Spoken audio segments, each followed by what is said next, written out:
All guests on ZASLOW Show 2.0 brought to us by the official beer of the program, Johnny Cuba. European roots with that Caribbean soul, a refreshing German lager in a can. Pick up a six-pack of Johnny Cuba. That's how you can enjoy NFL Week 15, which gets going tonight. Chargers and Raiders. Pick up a six-pack of Johnny Cuba, your local Sedanos, Presidente, Winn-Dixie. Remember, always drink responsibly. And, of course, don't forget Johnny Cuba's mantra, stay tranquilo. Our pal is CBS Sports Fantasy Football expert, Jamey Eisenberg, joining us here with the video. Good to see you. How are you? It's good to see you as well. You know, it's funny because you don't usually get to see me when you're doing your ad reads, and every time you say "steak tranquilo," I have a big smile on my face. Good. You're gonna need a lot of Johnny Cuba for tonight's game. Well, you know what I think will also bring a smile to your face. I was thinking about you last night because I finally got around to it. I saw your cousin's movie, Now You See Me. Okay. I watched it last night for the very first time. I think Okay. maybe we brought this up like 2 years ago, Yeah. and it's been on HBO, I think, a lot recently. And so I said to my son, it was like a little before the Heat game started. So I ended up watching the Heat game, like the first half, the Heat game on the small TV in the Zaslow Mansion family room. And on the big TV, me and my son and my wife, we were watching Now You See Me. We enjoyed it. That was a fun little movie. It is. Now you got to see the sequel. You know, it's fun. It's one of those movies that, you know, it's obviously a little silly, but it's fun, and he did a great job with it. And the second one, they tie in a couple of the storylines from the first one, so it's fun. Is the second one like it's also good? It's worth watching? The first one's definitely better. I won't try to build up the second one to be better, but it's one of those things where, you know, when you get attached to characters and you see the second one, you see how they evolve, and it's got a good story to it. And they like I said, they tie in the first movie as well, so that's good. Now for folks who don't know, you know, it's Woody Harrelson, Jesse Eisenberg. Jesse Eisenberg, of course, is Jamey Eisenberg's cousin. If you didn't like one of his movies, he's your cousin. I mean, if you didn't like one of his movies, do you tell him to his face he didn't really like it? I don't know if I've ever told him I don't like one of his movies. I really haven't seen anything that I haven't liked. I'm trying to think of if he has a movie that I don't think is good. I'm having a hard time thinking of one, actually. Yeah, you know, and you obviously like the comic book movies, so like, you know, he got a lot of flack for playing Lex Luthor, just because I think it was against the norm. You know, some different casting. I thought he was great. Yeah. You know, but for the most part, no, I don't think I've ever seen anything of his that I don't like. Did he like But playing I Lex would tell. Luthor? I'm sorry? Did he enjoy playing Lex Luthor? Yeah, absolutely. You know, I think the thing that's great about his career is he's gotten to do a lot of different things. You know, he's gotten to write, he's gotten to direct, he's gotten to play, you know, in some action movies, like, you know, I think Now You See Me qualifies a little bit. He's gotten to play a lot of comedies, he's gotten to host Saturday Night Live. You know, I mean, he's had the blessing of doing a lot of fun things.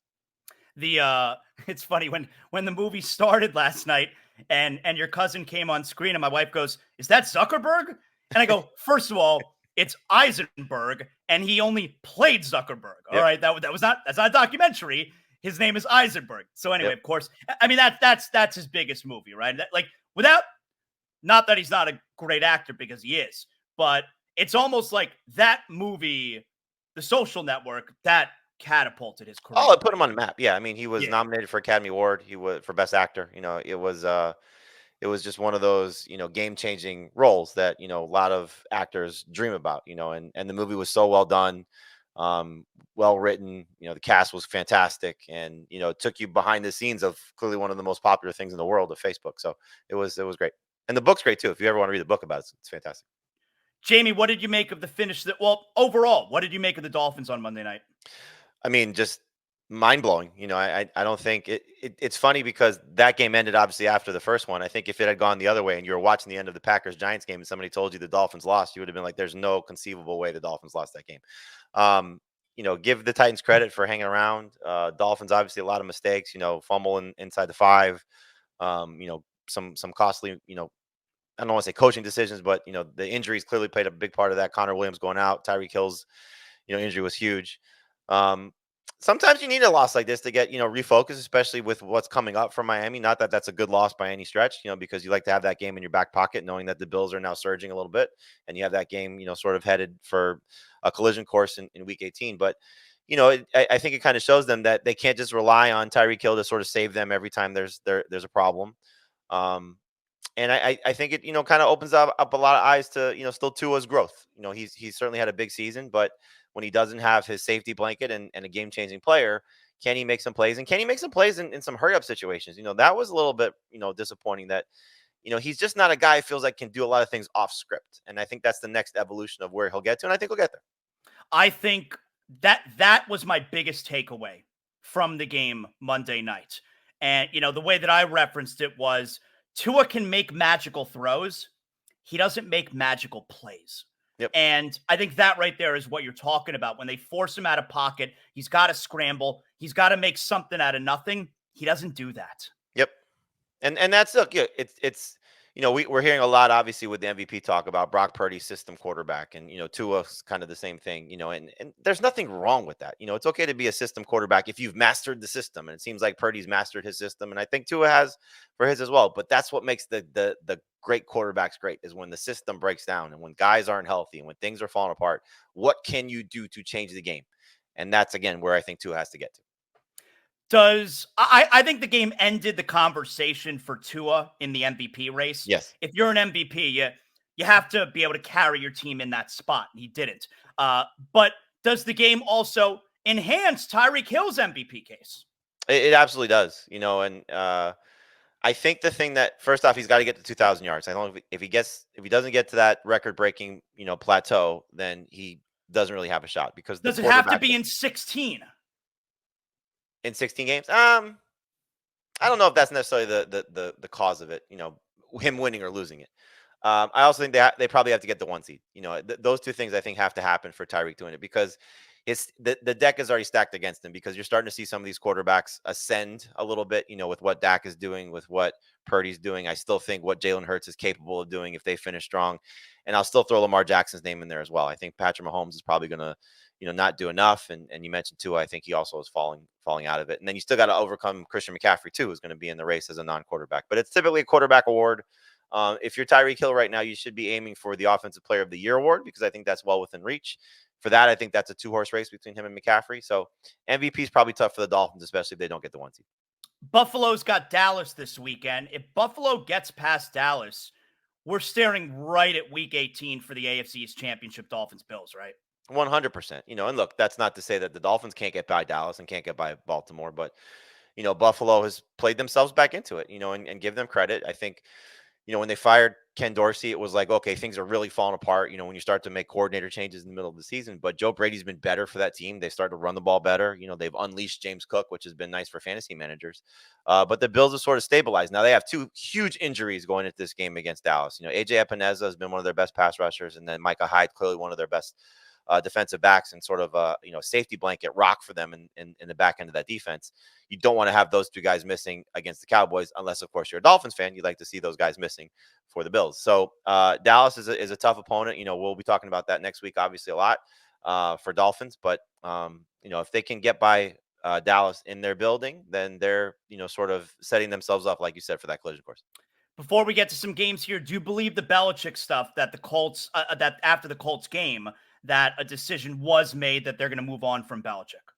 I don't necessarily think that that's something Robert Kraft has decided on yet, because you don't have that type of scenario unfold. Like, we saw it in front of our eyes. You're old enough to remember it. I covered the end of, the beginning of the Jimmy Johnson tenure. That was right when I was getting out of college, when the Dolphins made the decision to move on from Don Shula. And, somewhat similar, somewhat different, but they had their guy in place. They had Jimmy Johnson in place. It was the Miami Hurricanes coach who wanted to move on from the Cowboys. And, it was just an easy change from the standpoint of you have the clear successor.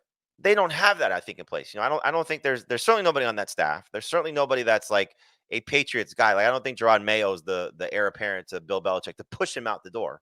And so do you give him an opportunity to at least get the high draft pick and see if they can find their quarterback and maybe come back one more time? You also have to wonder if you're Belichick at this point, with the Chargers job that's going to be open, and knowing that you have that quarterback there. That's the most coveted job in football right now. There's a lot of talk that's the job Sean Payton wanted. He was waiting for that Chargers job to open up, and had that job been open, he would have gone there in a heartbeat. That's the dream job right now, because you got Justin Herbert locked up. I don't care about anything else around him. You have that guy locked up. And so young quarterback that could be a superstar. If Belichick wants that job, I think he can have it, just based on what the Chargers may do and how they might want to approach it. So unless he's looking at it from that standpoint, like there's a place that he wants to be to, does he want to go to Washington and have to rebuild there as opposed to rebuild with the Patriots, which is, the team that he's, brought to success? I don't imagine, but to answer your question, sorry for the rambling, but to answer your question, I don't think the Kraft family and Robert Kraft in particular has made the decision that we're moving on from Belichick. All right, let's get to it here, Jamey. Tonight we start things out week 15. I would imagine all fantasy leagues are in their fantasy football playoffs now. We're usually talking week 15, 16, 17 for fantasy playoffs. I suppose there are leagues that maybe only do week 16 and 17. But for the most part, we're in the fantasy football playoffs now. So this is very important stuff. Tonight you got Chargers and Raiders. What do we like? Not a lot. I mean, obviously, you lose Justin Herbert and you lose Keenan Allen. So it's Austin Eckler, a bust for the most part for the Chargers. We could see Josh Palmer coming back from IR, missed last 6 games with a knee injury, make some plays because they need him. Quentin Johnson, the rookie wide receiver, has made some plays the last couple of weeks, so maybe he gets a boost as well just based on some targets. But again, you're talking about a backup quarterback. I do think if you're desperate for a DST, both are really in play, but the Raiders are very much more appealing with the lack of star talent on the Chargers side of the football. For the Raiders, you're down Josh Jacobs, most likely listed as doubtful. So by the time you're listening to this, you may find out that he's out. I don't expect him to play. So if you're desperate for a running back, I would lean toward Amir Abdullah over Zamir White because Abdullah's role in the passing game, they just don't seem to like Zamir White very much. So we'll find out how much Antonio Pierce and the coaching staff uses him. And if they are chasing points, I think Abdullah is better. But Devontae Adams still a number 2 receiver, and really that's it. So in terms of must-start options for me, it's Eckler for sure, it's Adams for sure, and it's the Raiders DST for sure. Dolphins, Jets, Sunday afternoon. Jets defense we know is great. Dolphins offense, they're likely going to be down at least 2. Connor Williams is done. Robert Hunt probably not ready to return yet. Dolphins offense may struggle again. What do we like there? I think you're looking at it as the running backs, assuming Devon Achane plays because he's got a toe injury. They're both must starts. Hard to get away from them, even in the bad game for Achane last week. What if you had to choose between the two?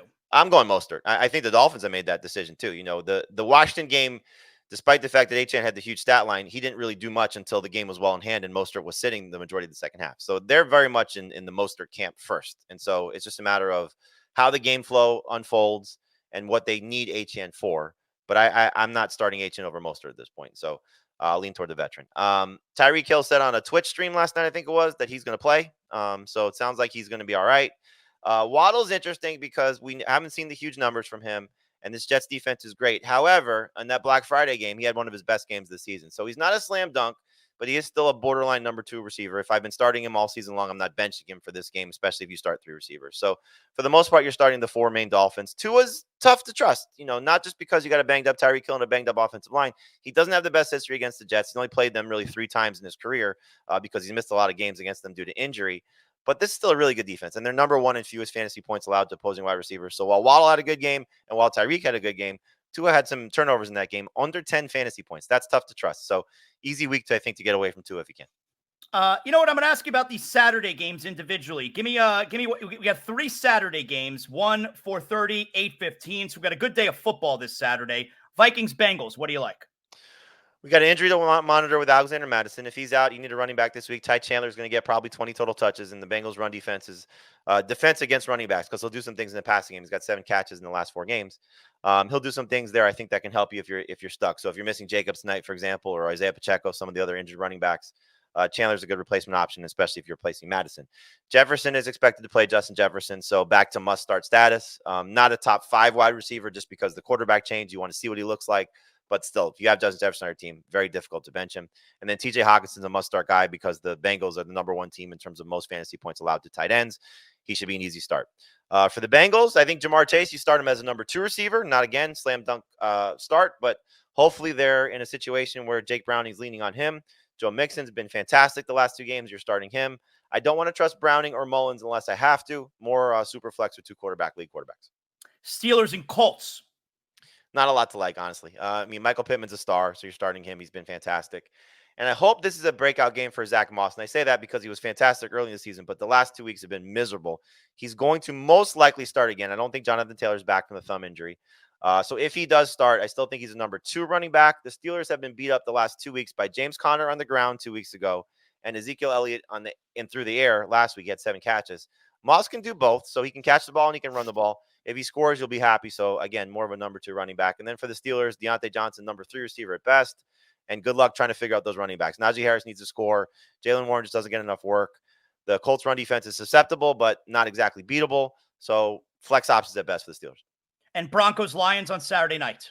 Should be a fun game. If the Lions get their offensive line healthy, that will certainly help. I think they run the ball a lot here because the Broncos pass defense has been absolutely amazing after that miserable start to the season. And certainly Dolphins fans remember that, how bad that game was when they scored 70 points.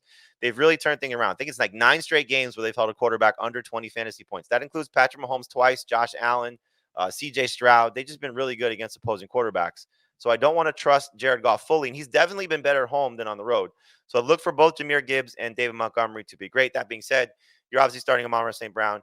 And you're starting Sam Laporta for the Broncos. Javonte Williams more in that borderline running back 2 flex range. Decent starter, not great. They lost one of their key defensive linemen. The Lions did last week, and it showed up in their run defense. And then Cortland Sutton's got a touchdown in 7 of his last 8 games, 10 touchdowns on the season. He's been fantastic. Just not a lot of targets, but hard to get away from him, especially against that Lions secondary. So, Jamey, over the next couple of days, what injuries are we keeping an eye on? You want to see if Pacheco will come back for the Chiefs. That's a big one at the running back position because tough matchup against the Patriots, but obviously he's been, a superstar. Geno Smith is a big one. I'll tell you what, if you need a quarterback this week, last time we saw him was that game against Dallas at over 35 fantasy points, had 35 fantasy points. The Eagles are terrible against quarterbacks in passing games. So if he does play, good starter. And if you need a quarterback in 2 quarterback leagues or super flex, Drew Lock in case Geno Smith does not play. Obviously Devon Achane, someone we got to keep an eye on. Jonathan Taylor with a thumb injury, got to keep an eye on. The Saints with Taysom Hill, he's been a really good tight end for fantasy purposes. He's been banged up, missed last week's game. Keep an eye on that. Chris Olave's got an ankle injury. Keep an eye on him. DJ Moore, I think it was just more of a Wednesday maintenance thing. I don't think there's any other major. And Keenan Allen's out this weekend. Oh, I'm sorry. Well, in terms of tonight, yes. Keenan Allen's out, and Josh Jacobs not expected to play. So we already have those kind of expectations. And again, Alexander Mattison not expected to play as well. Good job, Jamey. Tell everybody how they can catch you leading up to tonight's game and this weekend. Yeah, check us out, CBS Sports HQ, our Fantasy Football Today YouTube, our Fantasy Football Today podcast, which is also found on our YouTube page. We go 7 days a week, Sunday morning, Sunday night.